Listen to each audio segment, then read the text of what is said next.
Chapter 13. Before the Passover festival, Jesus knew that his hour had come to depart from this world to the Father.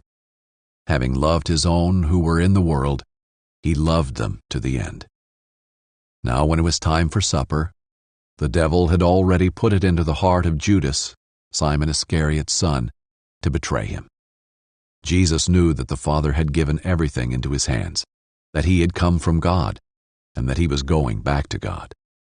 So he got up from supper, laid aside his outer clothing, took a towel and tied it around himself. Next, he poured water into a basin and began to wash his disciples' feet and to dry them with the towel tied around him. He came to Simon Peter, who asked him, "Lord, are you going to wash my feet?"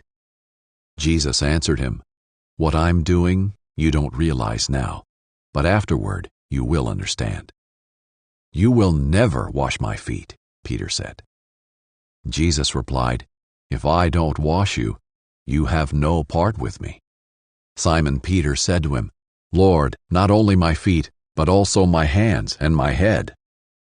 "One who is bathed," Jesus told him, "doesn't need to wash anything except his feet, but he is completely clean.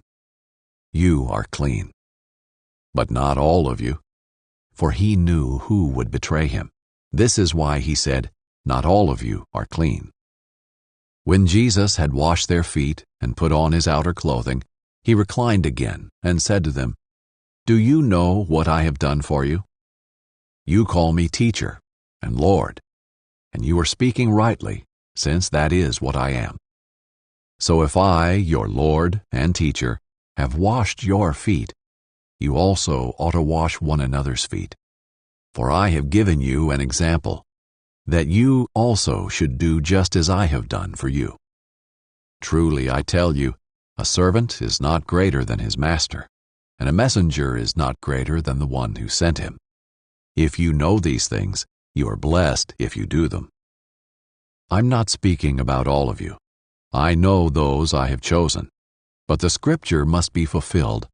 The one who eats my bread has raised his heel against me. I am telling you now before it happens, so that when it does happen you will believe that I am he. Truly I tell you, whoever receives anyone I send receives me, and the one who receives me receives him who sent me."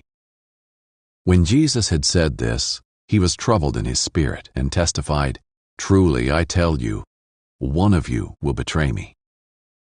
The disciples started looking at one another, uncertain which one he was speaking about. One of his disciples, the one Jesus loved, was reclining close beside Jesus. Simon Peter motioned to him to find out who it was he was talking about. So he leaned back against Jesus and asked him, "Lord, who is it?" Jesus replied, "He's the one I give the piece of bread to after I have dipped it." When he had dipped the bread, he gave it to Judas, Simon Iscariot's son. After Judas ate the piece of bread, Satan entered him. So Jesus told him, "What you're doing, do quickly." None of those reclining at the table knew why he said this to him. Since Judas kept the money bag, some thought that Jesus was telling him, "Buy what we need for the festival," or that he should give something to the poor. After receiving the piece of bread, he immediately left, and it was night. When he had left, Jesus said, "Now the Son of Man is glorified, and God is glorified in him. If God is glorified in him, God will also glorify him in himself, and will glorify him at once. Little children, I am with you a little while longer. You will look for me, and just as I told the Jews, so now I tell you, where I am going, you cannot come. I give you a new command. Love one another. Just as I have loved you, you are also to love one another. By this, everyone will know that you are my disciples, if you love one another." "Lord," Simon Peter said to him, "where are you going?" Jesus answered, "Where I am going, you cannot follow me now, but you will follow later." "Lord," Peter asked, "why can't I follow you now?